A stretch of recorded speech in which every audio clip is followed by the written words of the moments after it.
Alright, so like I said, we're going to try to channel our feelings through our arm into our brushes. And so I'm choosing warm colors to start with. And so I'm going to first wet my red, orange, and yellow. And then with your warm colors, I especially recommend.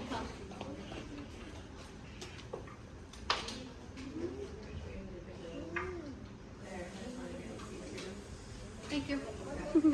Especially with the warm colors, I recommend going from the lightest color, so yellow, to the darkest color, just so you don't get kind of mixing the colors all together. So I'm going to start with yellow. And when I think of the color yellow, this is kind of clean it out. And paper towel's always handy for you to have at your seat.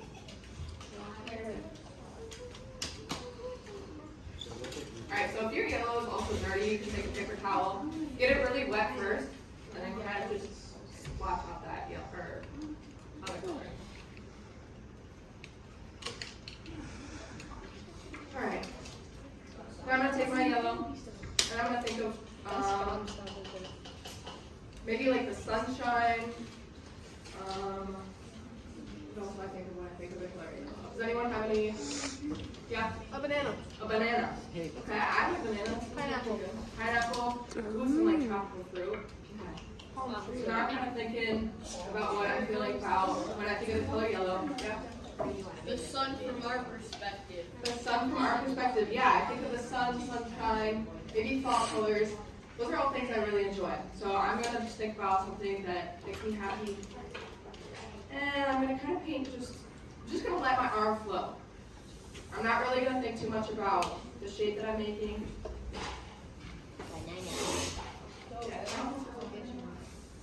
This is the caution wet floor sign. What? The caution wet floor signs? Yeah. There you go.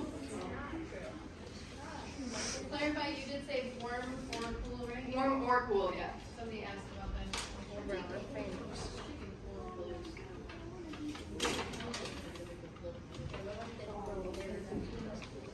Y'all can do this with me too if you'd like. If you'd like to just start with. Just pick any color. Pick either warm colors or cool colors, and then start. Yep. What are you feeling today? Warm or cool? That's a good one. Landscape or portrait? Anyway, we're just doing random lines and shapes. How the shapes feel. Mhm. She's saying just make shapes that feel the way you feel. Yeah, remember Kiki and Booba and how Kiki kind of felt a little bit more spiky and Booba felt more rounded? That's kind of what we're doing with our colors as well. So yellow kind of makes me feel a little bit, kind of gives me a rounded shape. With my happiness, I think of more organic shapes when I think of things that make me happy. And so I'm just going to keep making some organic shapes.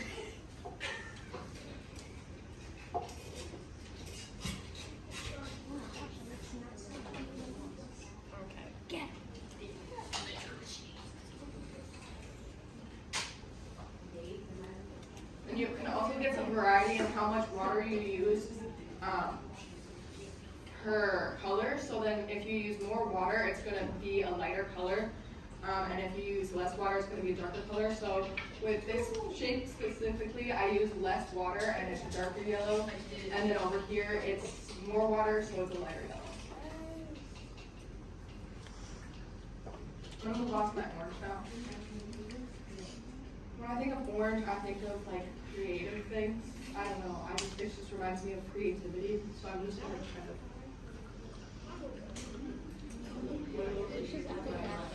You're so artistic.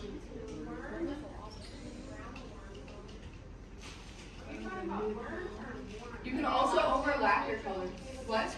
Brown, is that allowed? Yeah. Yeah, also if you'd like, you can do neutral colors as well, but we only have brown and black in this palette.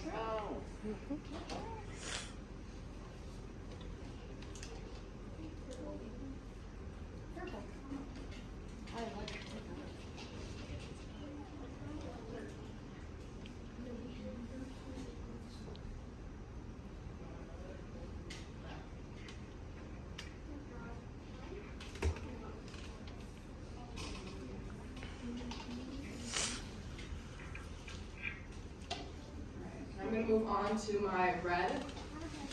And so I said how red kind of can make you feel angry, or sometimes maybe you think of like love and Valentine's Day or even Christmas. So I'm actually gonna do a different technique with this one, just because it just sounds a little bit more fun to me. I'm gonna take just water first, and I'm going to paint a little splotch, kind of just wherever I want my red to go. I'm gonna get it really wet in this certain little area. And then I'm gonna grab my red, and I'm just gonna do little dots, so it spreads.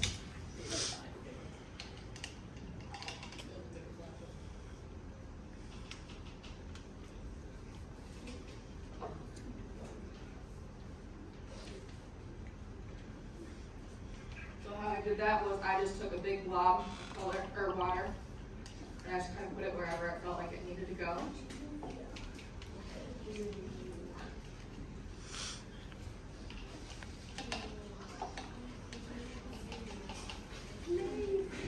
And then I just took a dab of the color I wanted, and I just put little dots everywhere.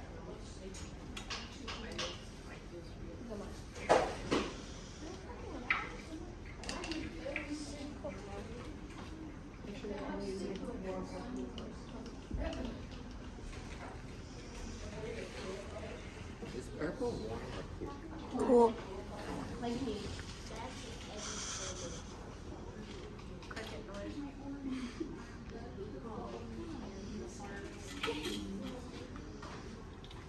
And then once we get about 50 to 75% of the page covered, we can stop and put it on the dry rack. And on the bottom specifically, because they're not soaked. Just the water. So I'm clearing these off for you then.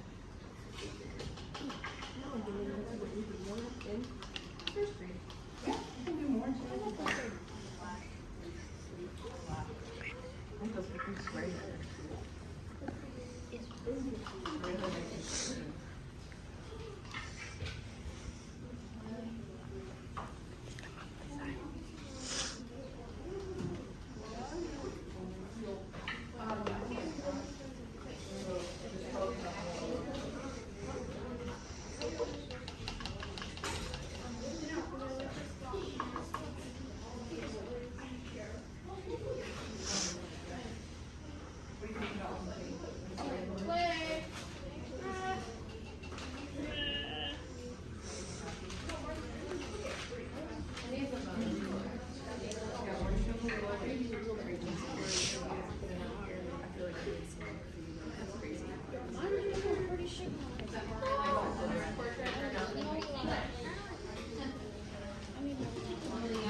Mine, when I first did it, it looked kind of crazy, and then I added more colors to it the next day, and then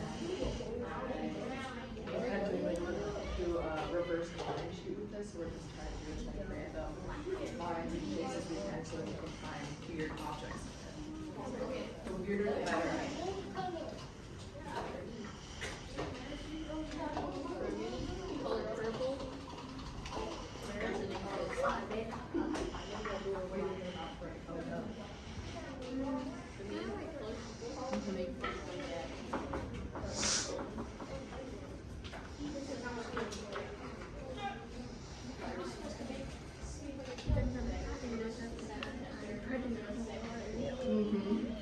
you want a bigger brush? Also, if you would like, we have these really big brushes in the back to wet your paper down to get more color saturation.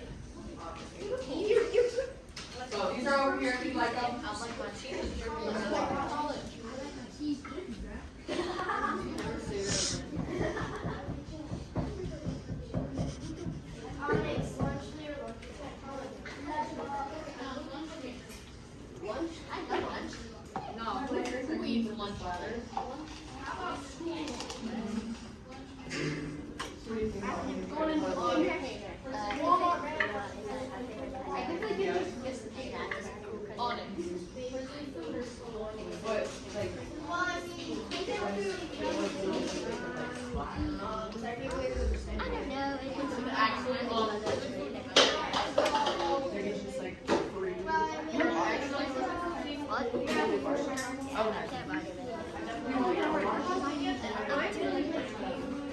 You want your own water cup?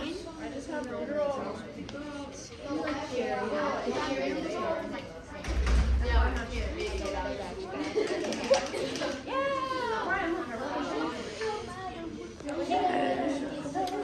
Can I start over?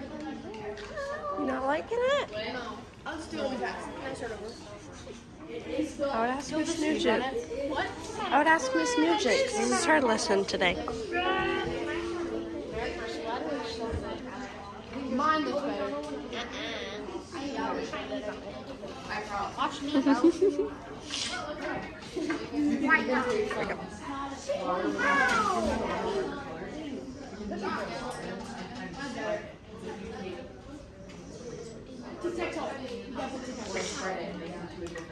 It's still so wet, you should blend it.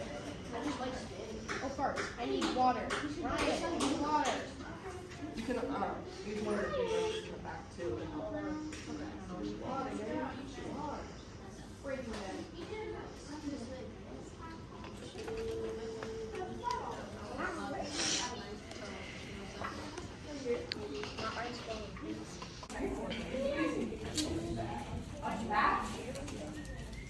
Can you show me where you do that? Like, did you think at the top of hands? Hands. Or like me?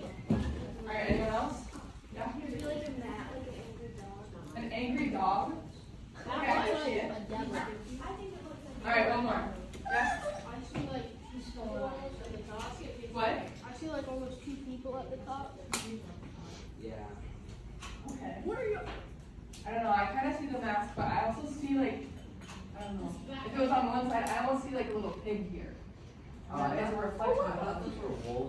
Yo, are Yeah. we on? So this is called an ink block test. And this is a test used in like psychology just to see like if people's different personalities and just get their kind of perspective how they see different shades. So I really can't explain this very well. I'm not going to explaining this a little bit better.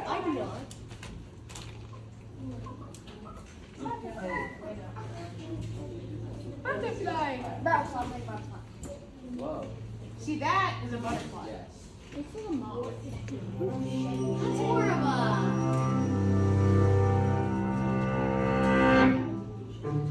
Take a look at this image. What might this be?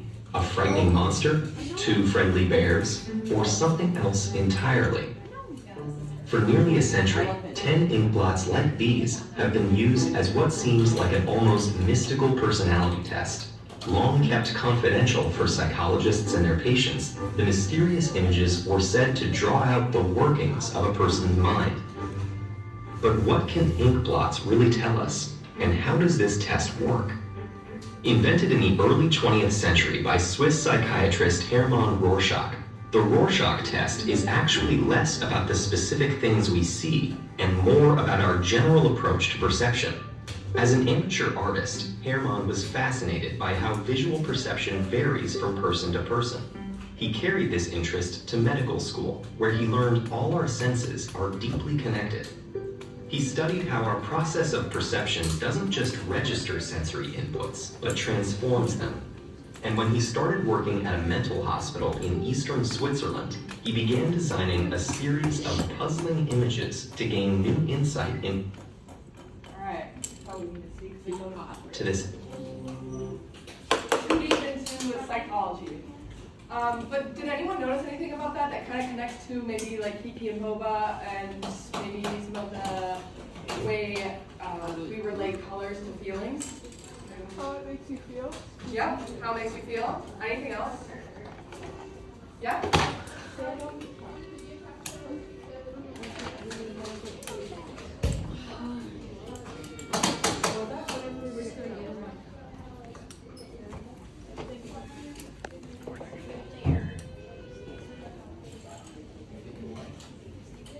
Yeah. So what she said is that it's not really what you see, but it's like how you see it. It's what your perspective kind of tells you. Another thing was that it was describing how what we see and all of our senses are connected to each other. So that's kind of what I'm trying to get us to think about when we're thinking about Kiki and Boba and maybe their milk chocolate or dark chocolate or sparkling water or flat. Is that all of our senses are connected together, and so that's why when we see certain colors, we get certain feelings from it. But we are not really doing a psychological evaluation with our artwork. We are going to be focusing more on just finding different shapes and thinking about how our perspective is influencing what we're seeing in our shapes. So we're going to be doing we're going to be taking more of an approach of just looking at the clouds and seeing what kind of shapes you see in the clouds.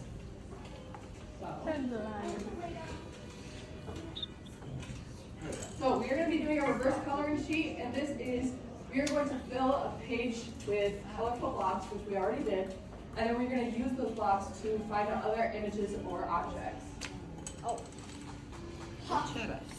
So first, today, we're not going to do this yet, but we are going to trade with a friend.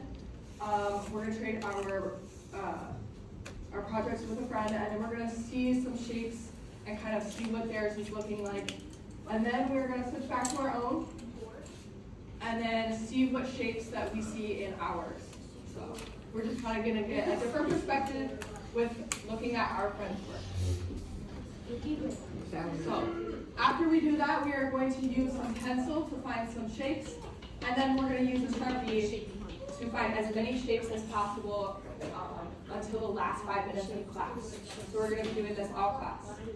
So we can put all of our stuff away except for a pencil, and then we can go grab our watercolors in the back.